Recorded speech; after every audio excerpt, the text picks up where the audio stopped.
What the future will bring, no man can say.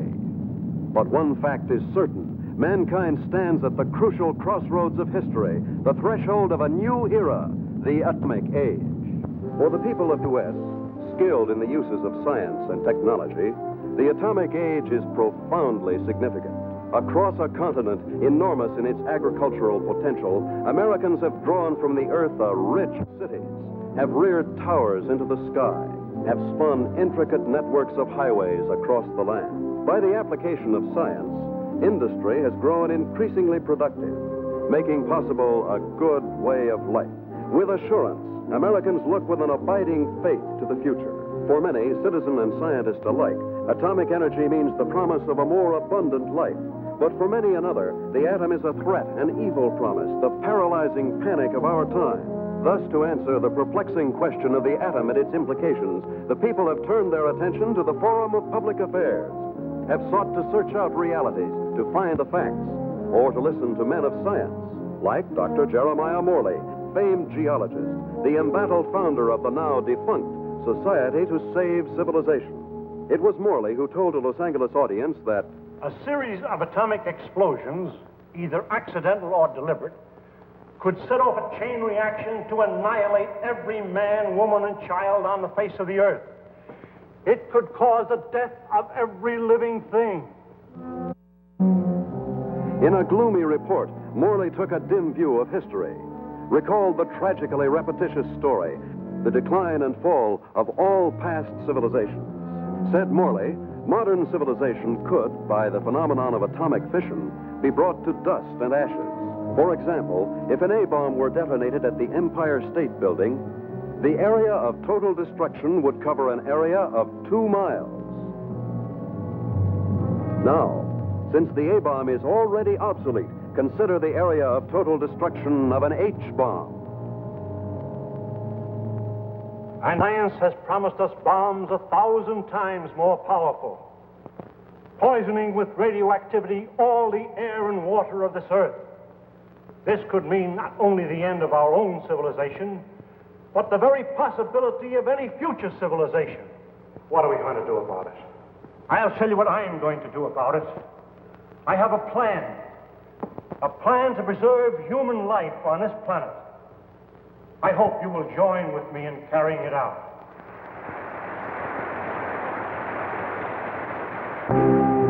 The response to Dr. Morley's appeal was immediate and enthusiastic. The Society to Save Civilization was set up. To its headquarters flocked amateur do-gooders and professional scientists. From them, Morley chose a staff of experts. Dr. Max A. Bauer, eminent geophysicist, ousted by Hitler from the University of Munich in 1933. Dr. James Paxton, metallurgical engineer, twice winner of the McKenna Scientific Award. Joan Lindsay, medical doctor and ardent feminist, who, for her research in biochemistry, was named winner of the annual award by the American Confederation of Women Scientists. Dr. George Coleman, authority on soil conservation. And Andrew Ostengard, sandhog, explosives expert, Marine veteran of World War II. It was this team, qualified each in his own way, that helped set in motion Morley's audacious project, a daringly planned program, which he took 3 months later to the board of directors of the Carlyle Foundation. And so my colleagues and I believe that humanity can escape annihilation, can find a temporary haven, a promise of hope that, come what may, life can be sustained deep within the earth itself. Far below the surface, we shall seek a natural, a geological shelter. We have a team ready for the effort. All we lack are funds. Can we get them from your foundation? Dr. Morley, I believe it would expedite matters if I were to ask the questions. We're laymen, you know. First of all, isn't the inside of the earth solid? The interior of the earth is made up of vast caverns and air pockets, joined by natural avenues leading from the surface. Natural avenues? Funnels and fissures. Such a fissure lies within the world's largest extinct volcano at Mount Nelly. That is where we intend to start our journey. Well, these funnels, how far down do they go? Hundreds of miles, perhaps thousands, to the very core of the Earth. But isn't the inside of the Earth, the very core, a molten, fiery mass? To the contrary. The latest body of theory holds that the inside of a sphere, such as the Earth, is cooler than the temperature at its surface. And how would you traverse these thousands of miles? Dr. Coleman, the perspective drawings, please. This is a cyclotram. A what? It's an amphibious conveyance based on the principles of an ovoidal bathysphere. A what? Like a submarine, with the mobility of a tractor. Its head contains a burrowing device, and its walls can withstand extremes of temperature and pressure. But even with the cyclotram or the bathysphere or the whatnot, how do you know you'll be successful in finding this underground haven? We don't know, but we must try. There is no other alternative, no other course, no other hope of keeping the spark of life alive. And the cost?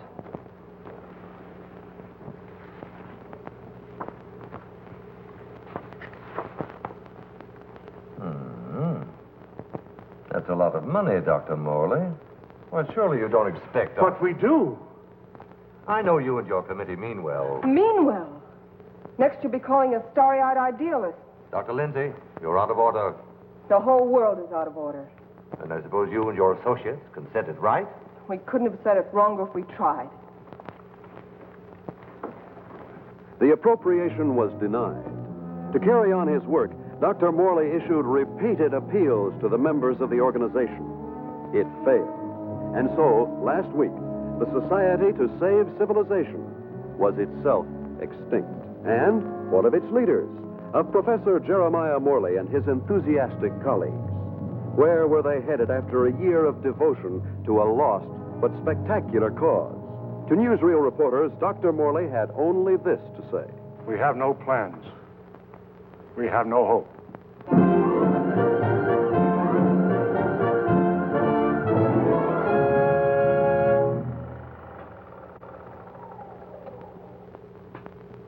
Better stand by, Frank. We may want to run that again. Well, gentlemen, what do you think? It's like asking a man what he thinks of his own obituary. I thought you'd like to see it, or its release, in case you had any objections. Now he thinks of our objections. You've been crucifying us for a year, Mr. Thompson, in the newspapers you edit, the magazines you publish, and the syndicates you control. And now this newsreel. Just a minute, gentlemen. You seem to have me confused with my father. He dictates the policies of our publications. Like father, like son. Nothing, Dr. Bauer, could be more unscientific. As a matter of fact, my father and I never see eye to eye on anything. So he's the villain of the piece, and you are the hero. Quite the contrary. My father has all the virtues of our society. He makes the money, I spend it. It's a large occupation. Oh, I have no occupation. I'm You wouldn't. That idea of yours, Dr. Morley, about exploring the inside of the Earth. You know, I'd like to try that, just for the kicks. I'm sure you wouldn't find it very exciting. Oh, I don't know.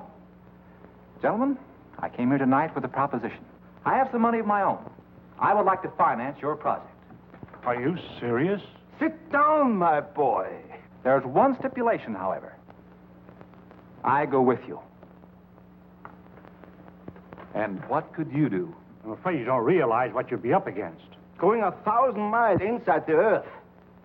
Just to satisfy a whim? Gentlemen, you act as if the fate of humanity hung upon you granting me this whim.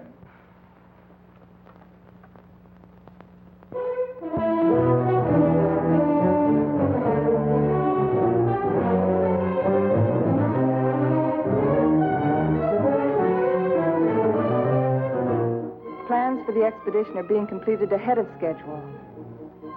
And Morley is pleased with our progress. The cyclotram nears completion. Adequate nutrition in concentrated form has been perfected. And for an auxiliary water supply, the Sloan H2O condenser will be used. By the study of our laboratory animals in a new environment, we expect to gather important scientific data. At last, the cyclotram is ready to be loaded aboard the SS Aurora.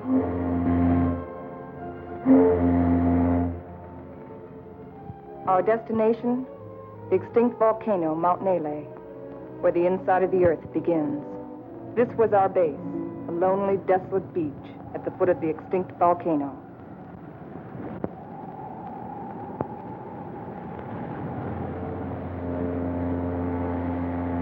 Well, let's go.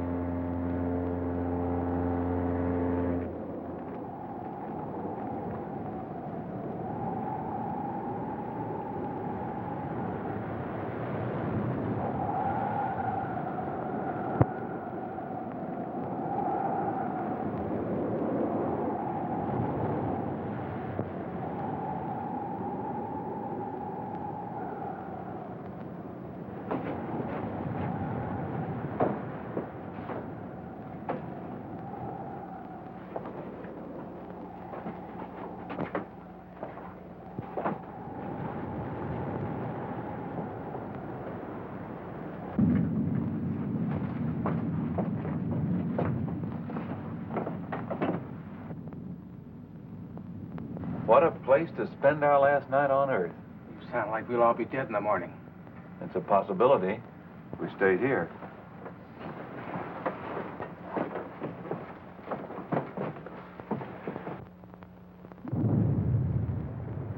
Andy, take the controls.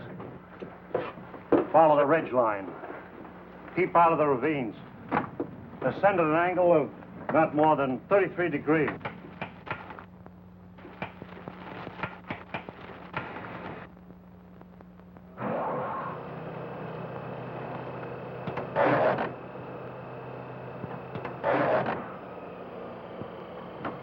Something's wrong.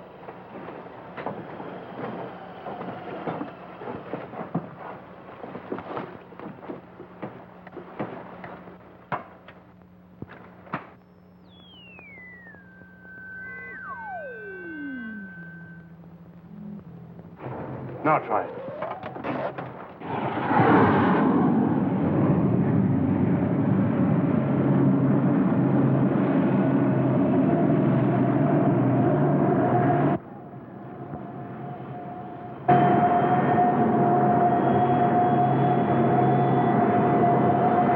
Sustain 2,000 RPM.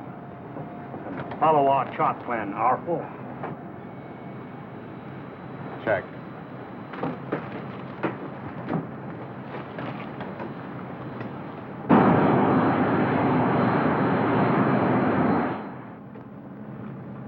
What's our elevation now? Approaching 6,300 feet. Angle of ascent, 19 degrees. Speed constant, 2,100 RPM.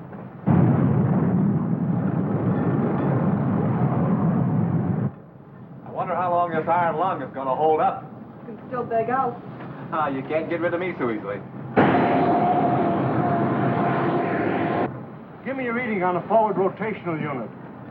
We're up to 9,000, climbing at 24 mph. Angle 31 degrees. At that rate, we'll make the summit in 4 hours.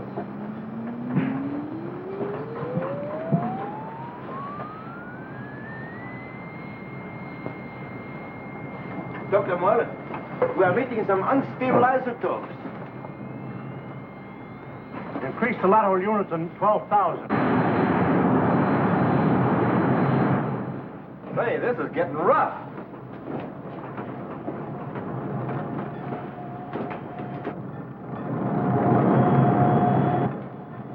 We're approaching position R4. Our computations show an error of less than plus 0.14. Good. We'll reach the summit in 30 minutes.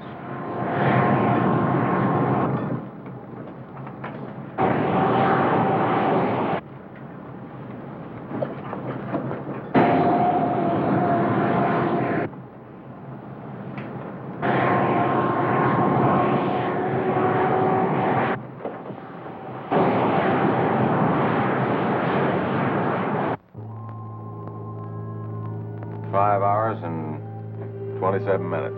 Excellent. 33 minutes ahead of our estimated schedule. We'll make a final check of our position before we enter the crater.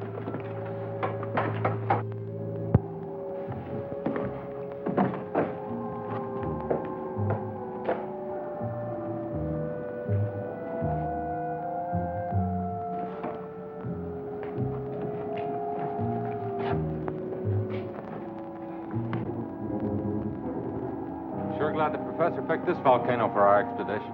Maybe this one could come to life, too. No, not a chance. No bet on it.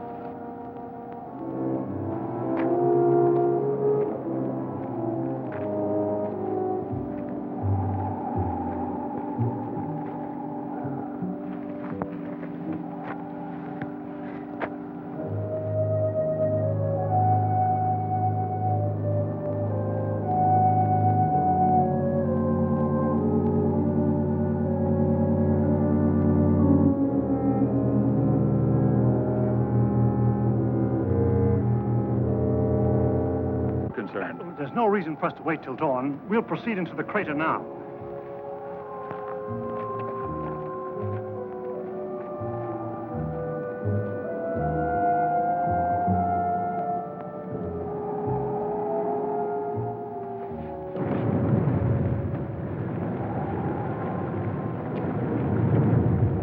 Just one last look at the Earth. Yeah. What a way to remember it. Downward spiral. Keep to the inside ledges. Speed 1,200 RPM.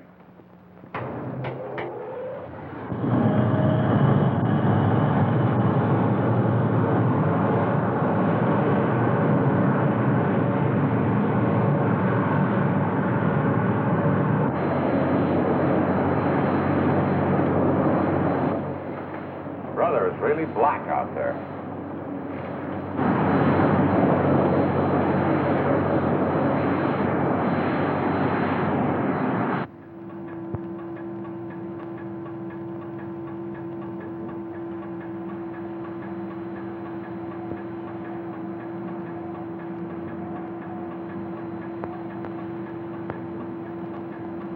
As we descend ever deeper into the volcano, I've observed no unusual physical symptoms. Paxton seems withdrawn, irritable, but with such an annoyance as Wright Thompson present, the condition may not be considered abnormal. The descending ledges are getting awfully narrow. We must be at position R18. Yes, we are. Cut the switches.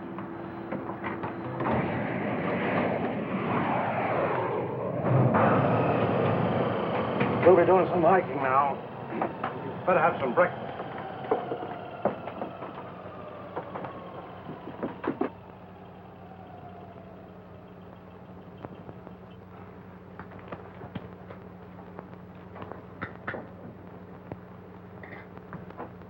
Rise and shine. Morning. How can you tell? Served. Breakfast. Well, I've always said there's nothing like starting off a hard day's work than with a good breakfast. Hey, Doc? How would you know? You don't like my kind of guy, do you? Not very much. But I'll make an exception of you. You, I don't like a lot. Coleman, take the controls. We'll scout the way on foot for you. Follow on down along the widest ledges.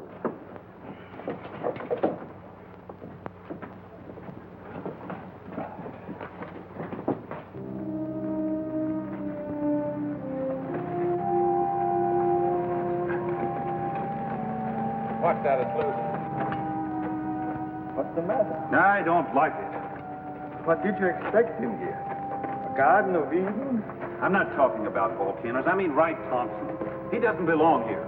None of us belongs here. We're doing what has to be done. He doesn't feel that responsibility. He's just a useless piece of excess baggage, a selfish thrill seeker. But without him, there'd be no expedition. Pardon me.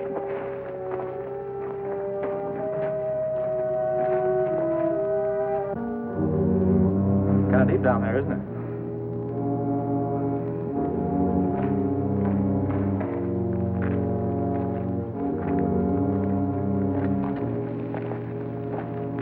Nice friendly bunch, those scientists.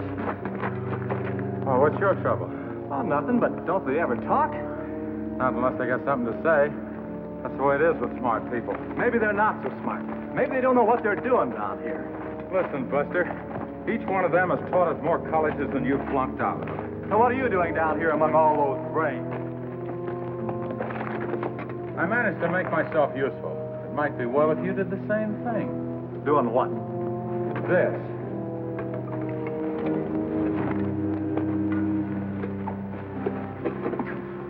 You lead the way for a while.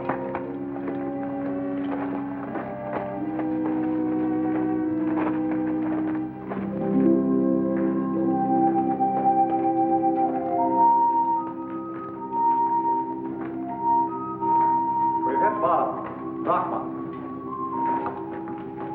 Hello, Coleman. Coleman, come in. Go ahead. We've reached the end of the channel. Establish our position. Our depth below mean sea level, 2.6 miles.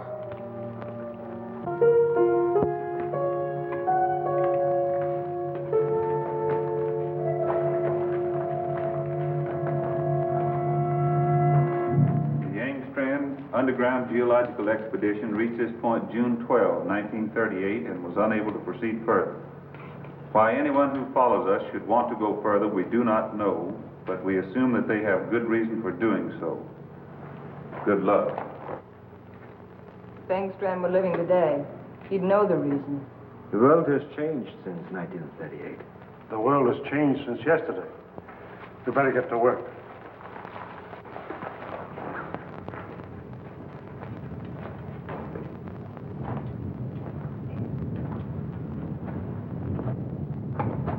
Look!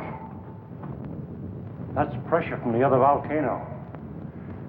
We'll have to work this side.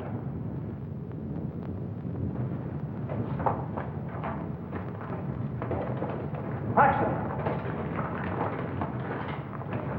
Yes, Dr. Morley? Start making density readings on that wall over there. Yes, sir.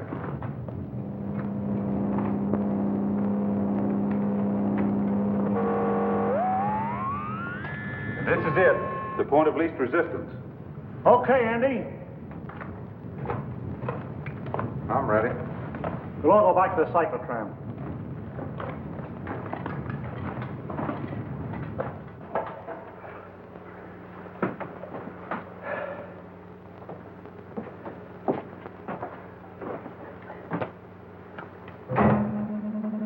Fuses 1 and 2 set.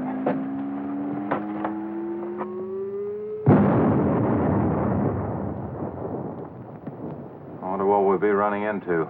There's only one way to find out.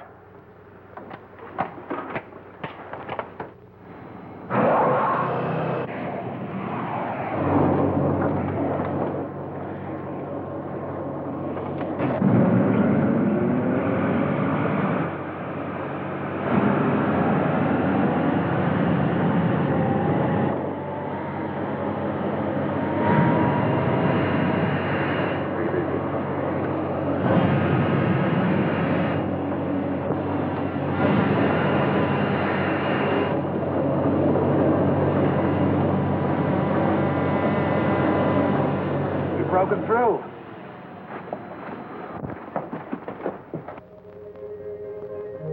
Looks like a tunnel. So far, so good. Put on your gas mask just in case. Coleman, we'll set the pace. You follow along with the cyclotram.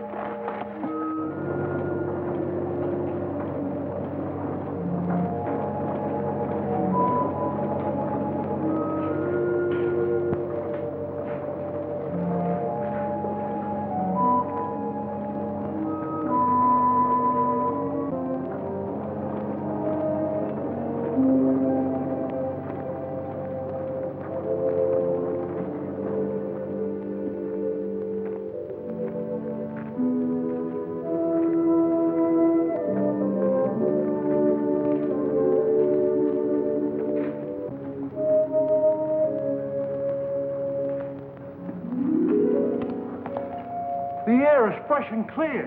You can take your masks off. Pressure seems normal.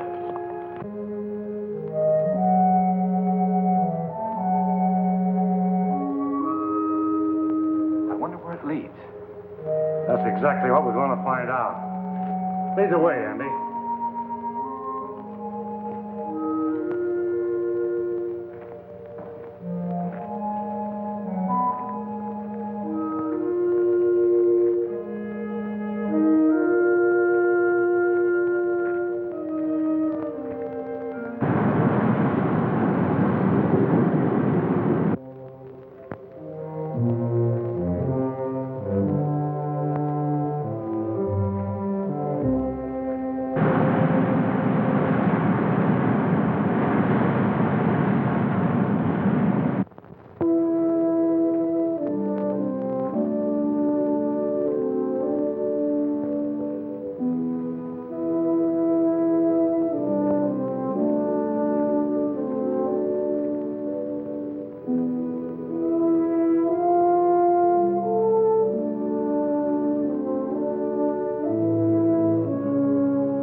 How did it all happen? Long time ago, the earth above was covered with water. And when the sea vanished, it left great limestone deposits behind. Was all this limestone? Yes. And then the water gathered in underground streams and carved out the soft limestone. Drop by drop, year by year, the water dissolved the stone. Each drop carried a tiny particle of sediment. That's what formed these columns. About an inch every 1,000 years. Well, how long did this whole process take? About 200 million years. Hello, Coleman. Coleman, bring up the tram. We'll proceed from here.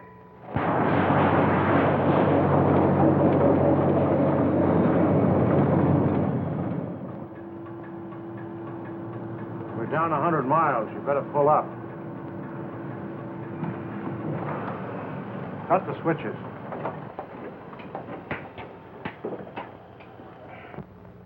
It's funny.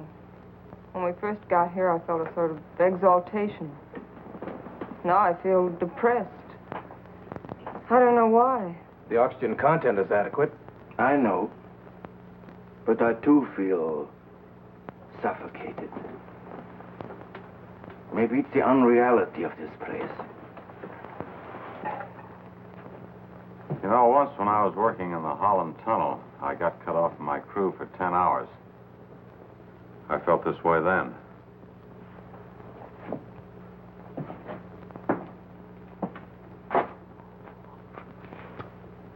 I think I know what it is. It's loneliness. It's a feeling of a person away from people. I felt it on the top of a mountain in Tibet, in the jungles, and on the Arabian desert. It's like the last cord tying you with humanity has been cut. It's more than that.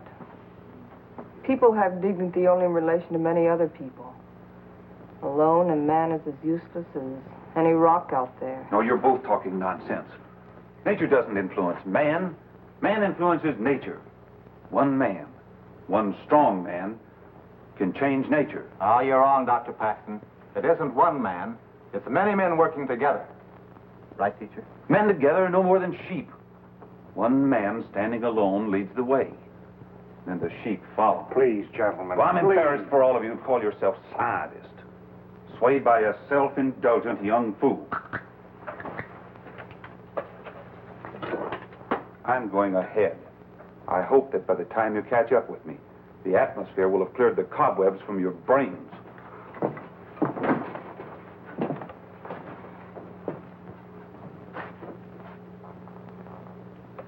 I'd better go with him. It isn't safe for a man to be alone down here. Ah, he's all right. He's the leader type. I'll go with them anyway. There wouldn't be leaders if there weren't sheep like me to be led.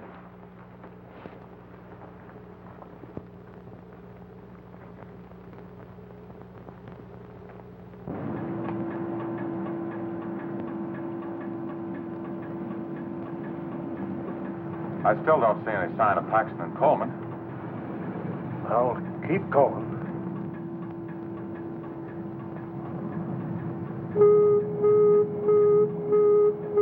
Gas! Paxton and Coleman. They forgot their gas mask.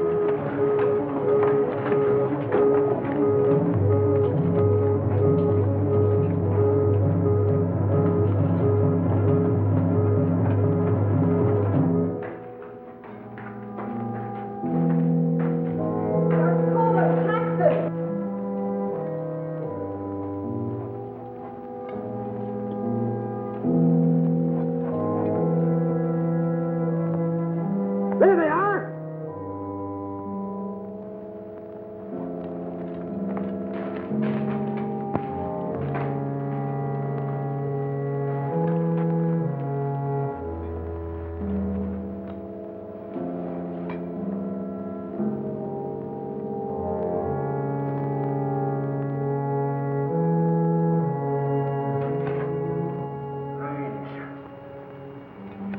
Digging a grave 110 miles under the earth.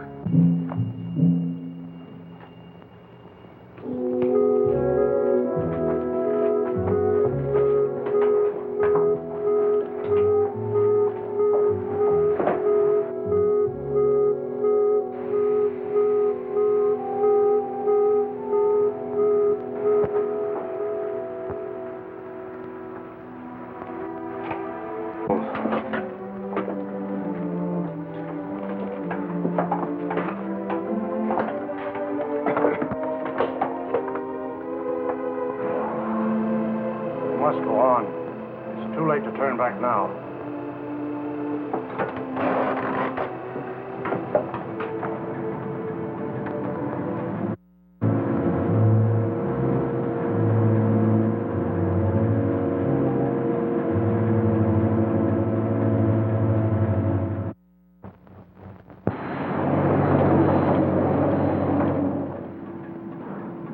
No. Andy? Yeah.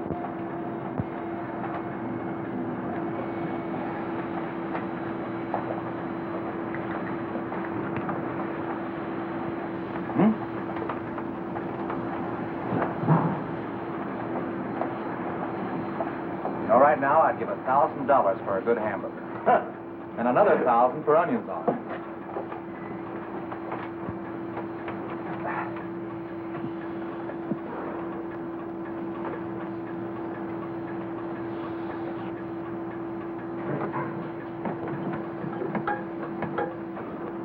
Dr. Morley, our water supply is...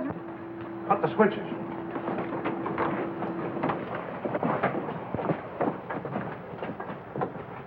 Polluted by the gas fumes. Yeah, somebody left it open. Back there just before Paxton and Coleman took off. I guess I forgot to close it. Oh, you... Andy! It was an accident. An accident? We may never find water again. Now I suppose you'd give $1,000 for a glass of that. Andy, there's a job to be done. We've got to find water fast, and in this area. Yeah, I know. We got about a chance in 1,000 of finding it.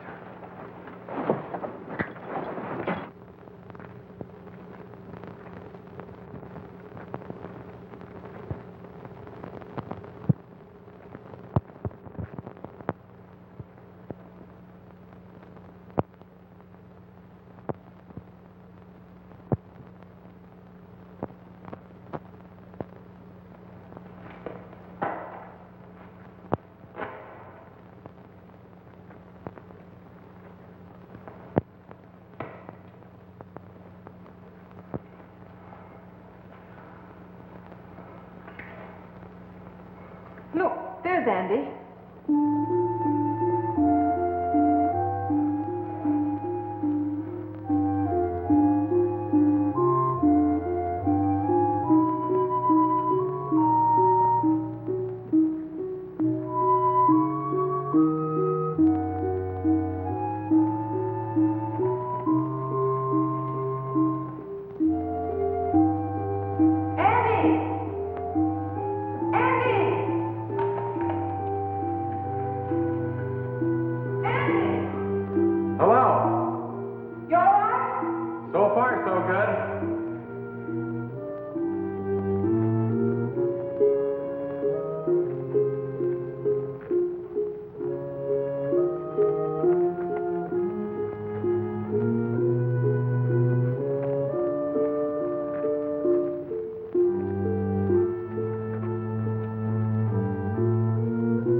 No water here!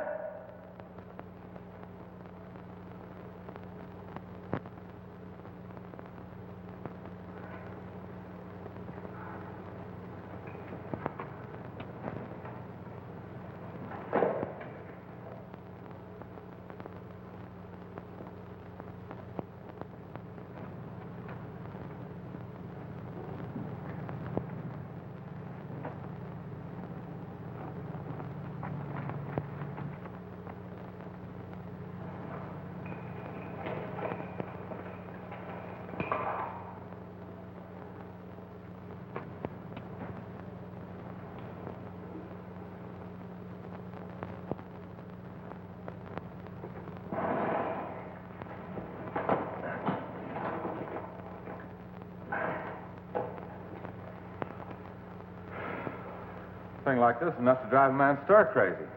It's no use. 240 miles inside the earth. Yeah, and no water.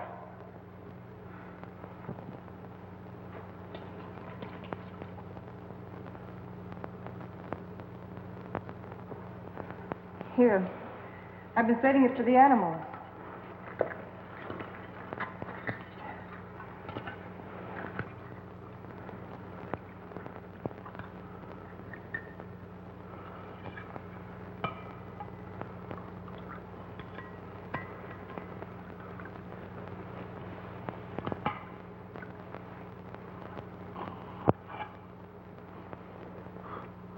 Go ahead.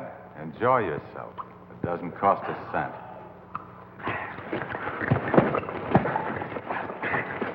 Stop it! Andy! This is ridiculous. We have something larger at stake than your personal petty feuding. Now, you two can come with us or stay here and kill each other. I'm going after the cyclotron. Never mind. I'll go get it.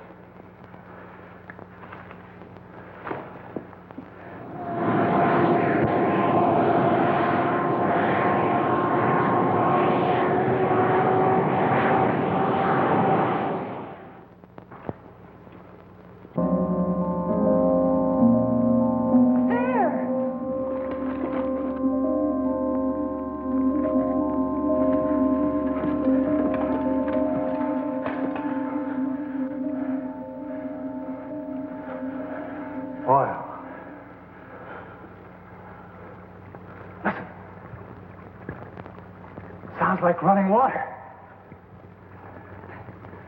But where is it coming from?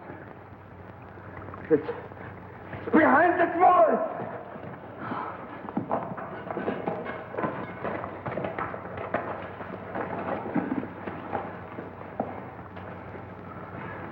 It is running water. Well, why don't we go through the wall of the cyclotron? No. There's this brother. There's still such a thing as too much water. It could be an underground sea. Andy, bring a couple of heavy hammers.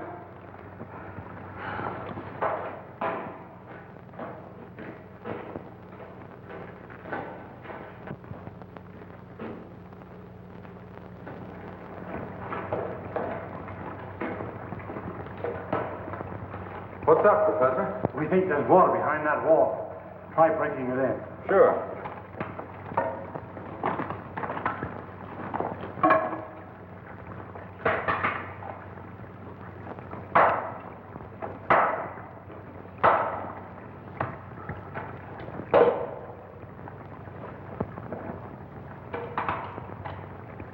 I brought 2 hammers, you know.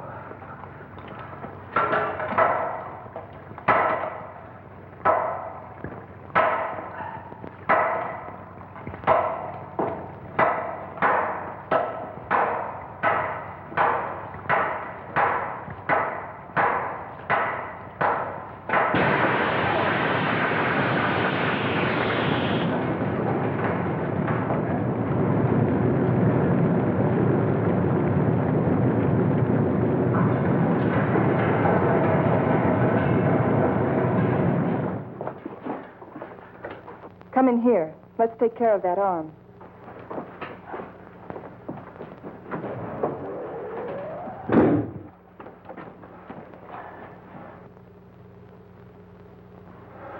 The outside temperature's rising fast. It's up 280 degrees now. It looks as if it could go on forever.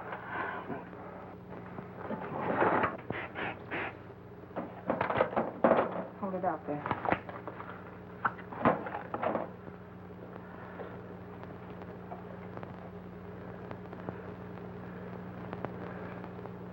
Outside temperature. It's dropping fast. The outside pressure's dropping, too. Good. Condensation will soon take place. There. You're a pretty good doctor at that. You're a pretty good patient at that. Thanks. Here, I'll put this on.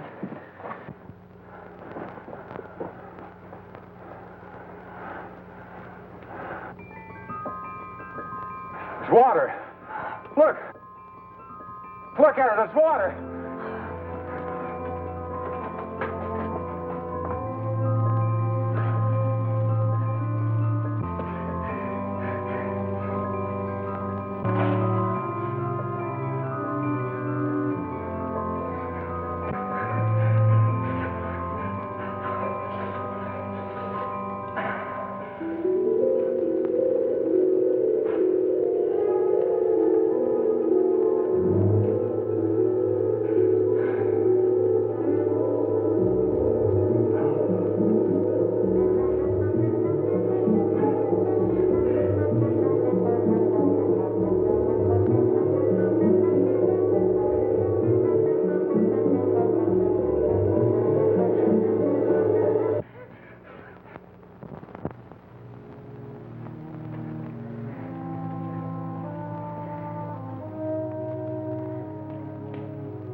Are you all right?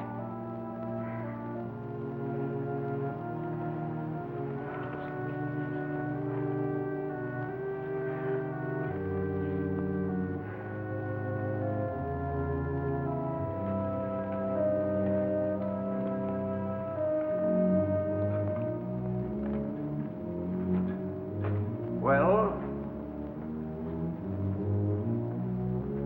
what shall we do now? All right, I'll say it. I'll say what's on all of our minds. Don't try to read our minds, Thompson. Just speak for yourself. Then I say, let's go back. And I say go on. But look at Joan. We've gotten nowhere. Deeper and deeper into nowhere. We've failed. Would our failure be any less if we turned back now? Our chances of living would be greater. If we go on, we're dead. Dead is Paxton and Coleman. That's a chance we have to take. The stakes are high, higher than our lives. They involve the life and death of all mankind. That's a great speech, but I won't buy it. All right. Let's put it to a vote. Thompson? Go back. Andy? Go on. Bauer?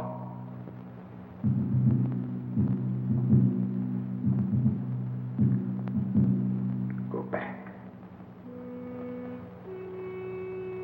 Go on. Seems to be a deadlock. I suppose none of us would like to reconsider? Doesn't woman suffrage count here? What do you say, Joan? I say go on, and let's not waste any more time about it.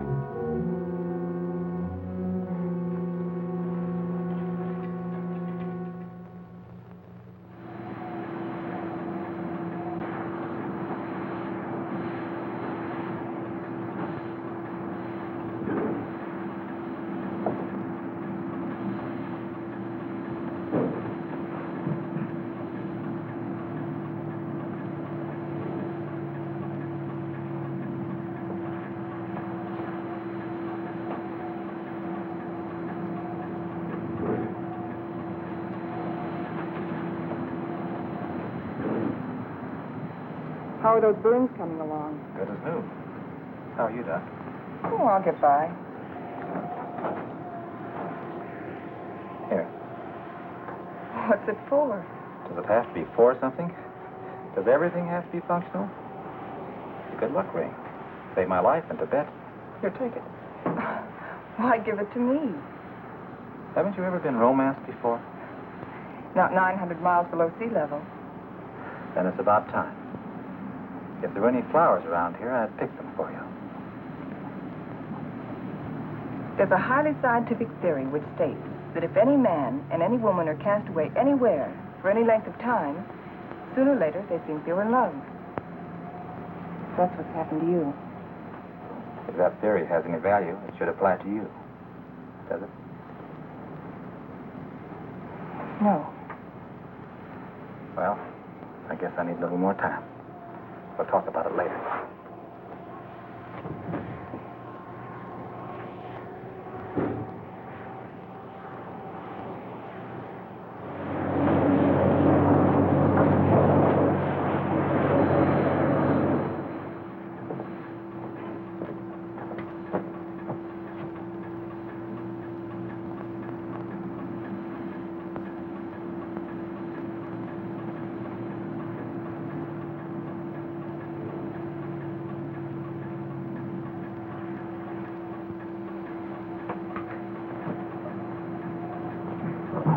Say, how about pulling this jalopy level for a minute? Just long enough for us to get out of these straitjackets and stretch.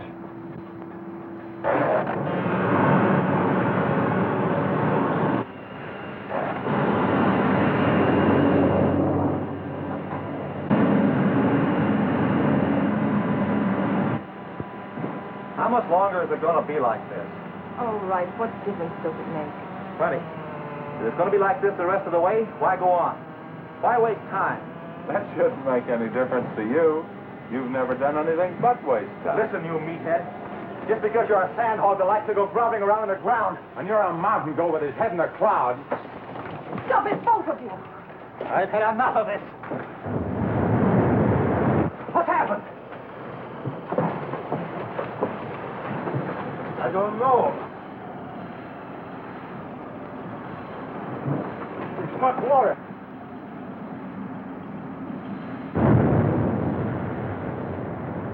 We are out of it.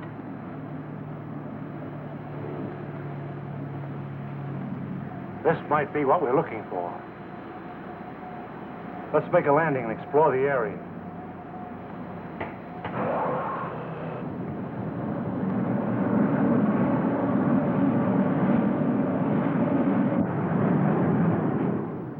It's got a high calcium content, but it's drinkable. Hey! Look what I found.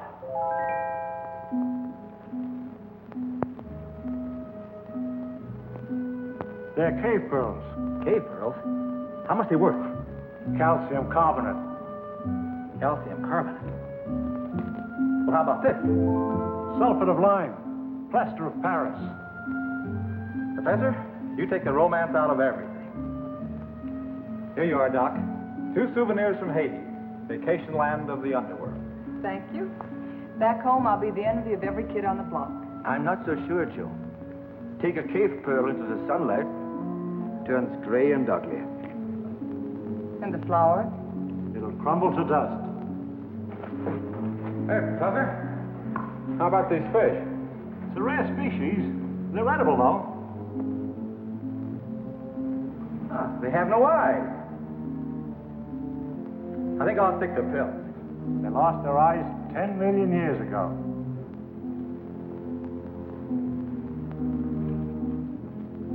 What kind of a place is this?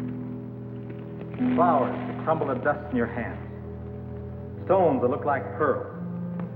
Fish without eyes. Nature sure a practical joker. I suppose you could have done better? 10 million years, I couldn't have done worse. Morley believes this is the shelter we've been searching for. A valley of shadows where life can be sustained. A shelter for humanity. And yet our morale is very low. What do we want? A ray or two of sunshine? A change of seasons? Starry nights? In this graveyard, Morley thinks We can build a new life right here. You mean this is what we're looking for? You'll get used to it. Well, who wants to get used to it? Why don't we go on? A little further. But we've come 1,100 miles already. How can you measure what we've been through in miles? I say let's go back or go on. But this is no place. What is your wish? We've come so far, let's go on.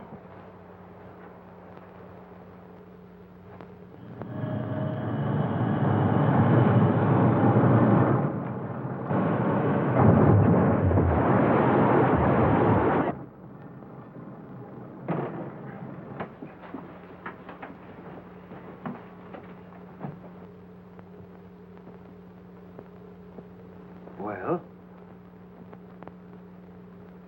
Which way do we go?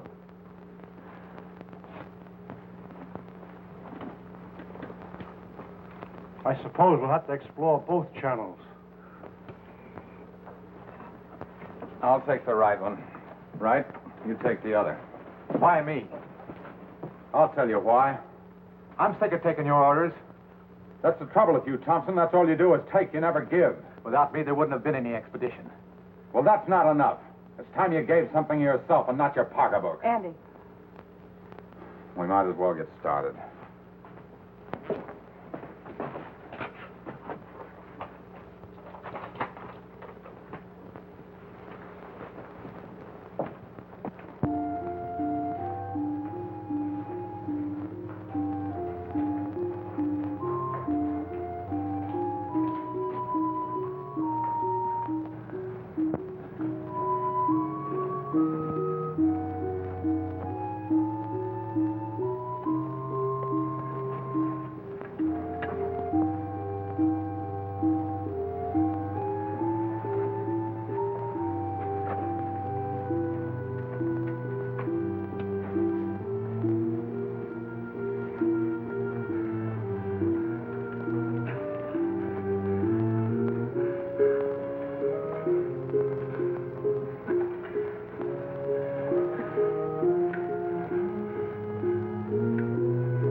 And the...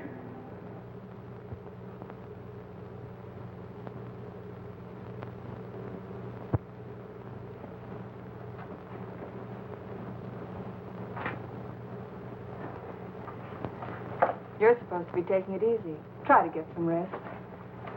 Listen to me, Wright. You've been like this for days. How long can you keep it up? He didn't like me any more than I liked him. Yet he saved my life. It doesn't help brooding over it. But he died saving my life. He did what he believed was right.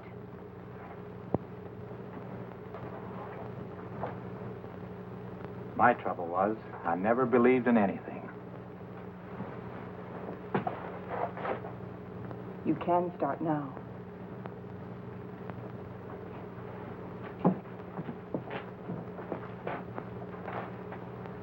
Morley wants to go back to that Valley of the Shadows he liked so much. Well, it's better than this. But it isn't good enough. What do you want to do? I, too, want to go back. But all the way back. Now that Andy's dead... Now that Andy is dead, we've got to go on. We've got to, until we find what we're after. If we fail, then we can talk about going back.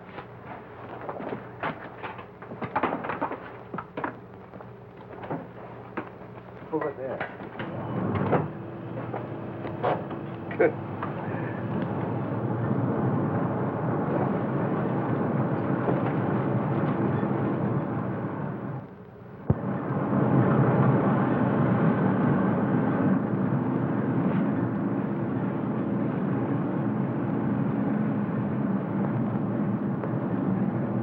This must be a continuation of the other river. No, I think it's just a seepage from it. Listen. What's that?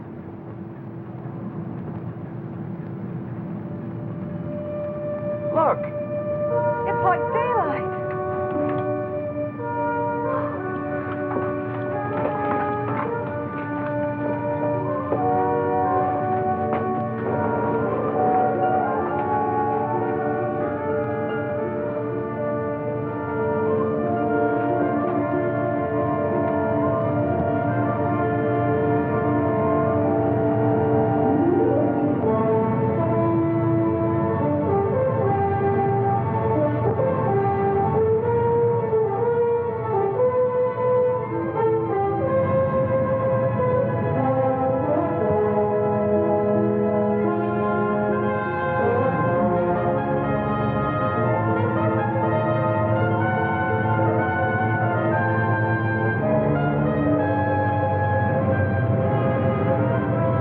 Like a dream after a terrible nightmare.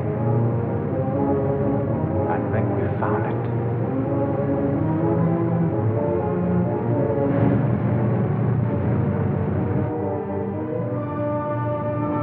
Promised land.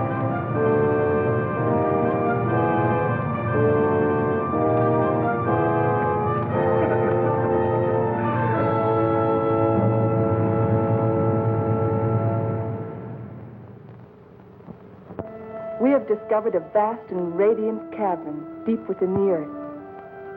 Along the shores of this incredible cave lies a great underground sea, gathering up the waters of the earth. A strange, sunless light is reflected from the phosphorescent dome. The glowing peaks are weathered and sharp, and the gullies deep. The wind is soft, and the climate pleasant. Vapors rise up into the bright dome, forming luminous clouds.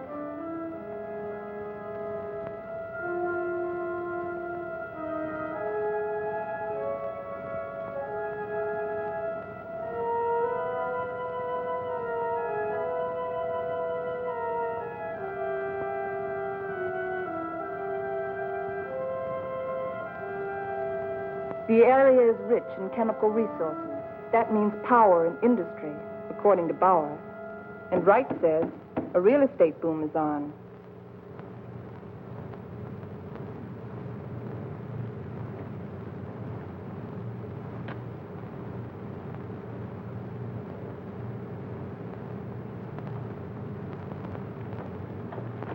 You got a match? Sure, sure.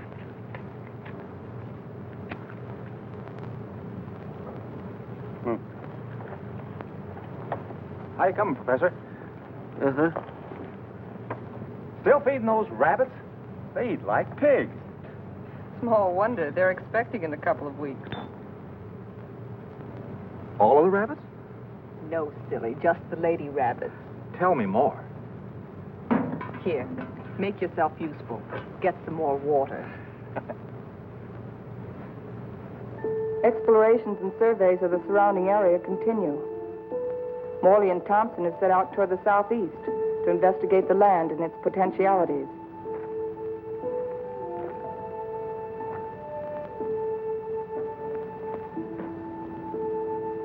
This is a strange kind of sand.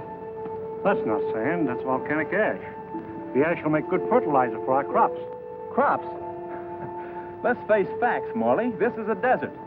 The very word means deserted by life. And you talk about crops. It can be irrigated. This country has everything. Water, soil, air, heat. Yeah, you're forgetting one thing, though. No sunlight. Science can adjust that. Crops can thrive without sunlight. Perhaps. But can we?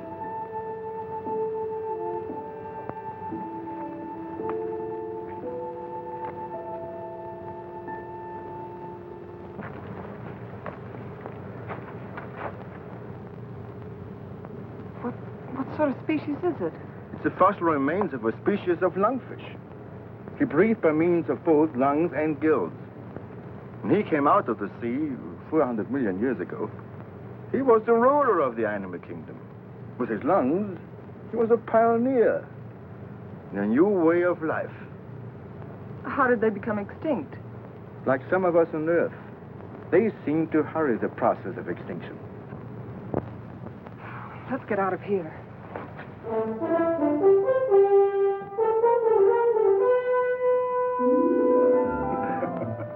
What's the matter? You act like you swallowed a canary for breakfast. This is the day, right? This is what day? The day we're expecting the first litter of rabbits. Well, who's going to pass the cigars around? You apparently don't realize the importance of it. Oh, I'm sorry. By observing the rabbits, we've already learned that they respond to nature basically as we do, as any mammal does.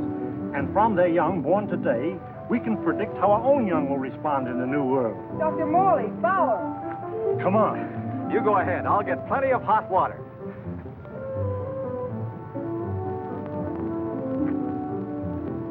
Well, how many boy rabbits and how many girl rabbits, huh?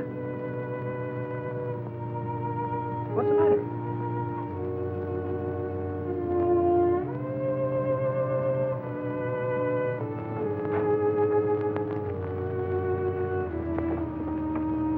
Joan, what's the matter?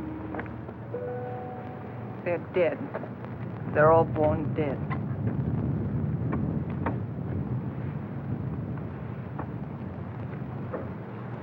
I can't understand it. Why? Why? There must be some cause, some biological reason. We've been searching for causes. Our investigations have been checked, tests rechecked. Examination of genetic tissue proves that all experimental animals born here are sterile.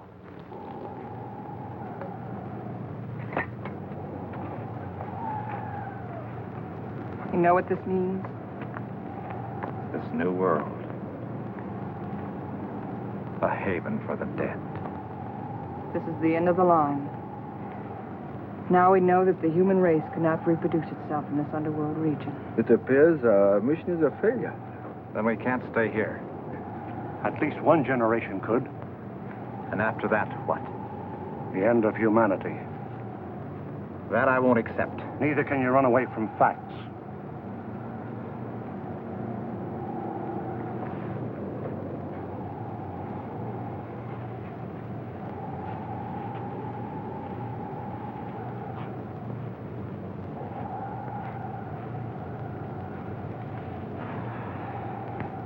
I've always run away. Climbing mountains. Trying to prove something. I don't know what. I, too, ran away instead of fighting. And now, I've run away again. And I was always afraid I couldn't compete in a man's world. I think I want to go back and try again. Go back to what? To a world bent on self-destruction? We can live the rest of our lives here in peace. Morley, you're wrong. This isn't peace. This is a resting place for the living dead. I don't believe it's the end of the world. I don't believe it's the end of mankind. You're young. You don't know.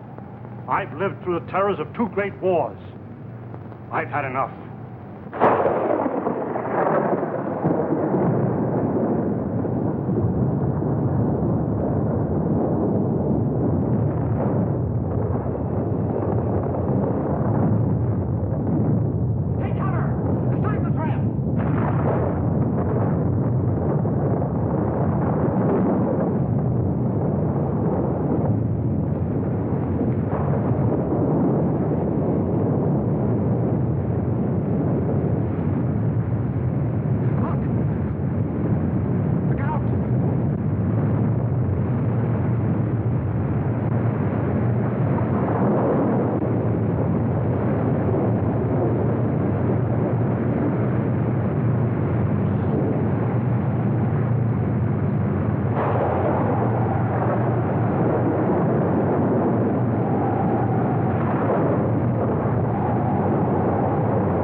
Take over.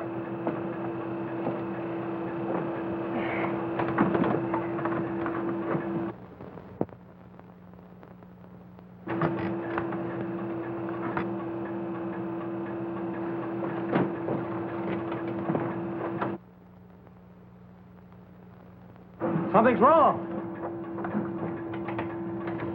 Something's pulling us down.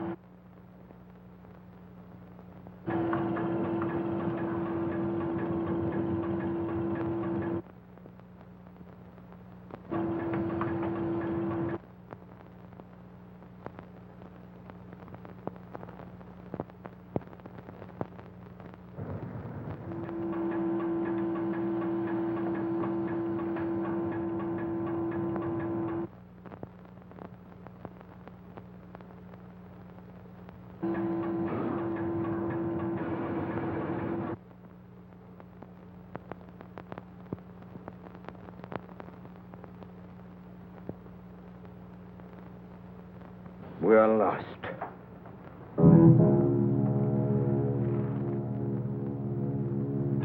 We're in a blind alley. Ever since we started, we've been in a blind alley. We can't bury ourselves in the earth and expect to live. Maybe that's the secret. Morley understood. Strange. We didn't know it before. I used to be afraid of death. I was afraid of life.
We're above the level of the underground sea.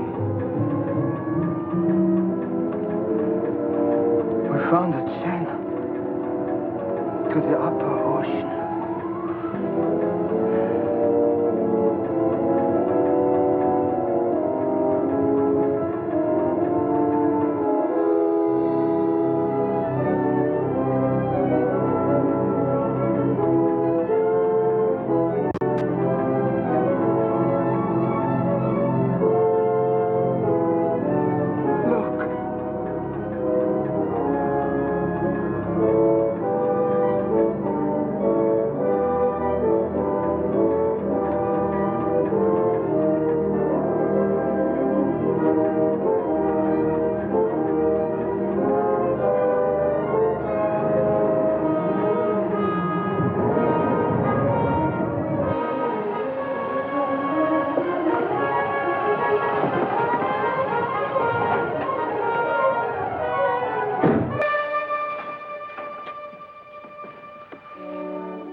There's life on that island. People. I feel like I'll live forever.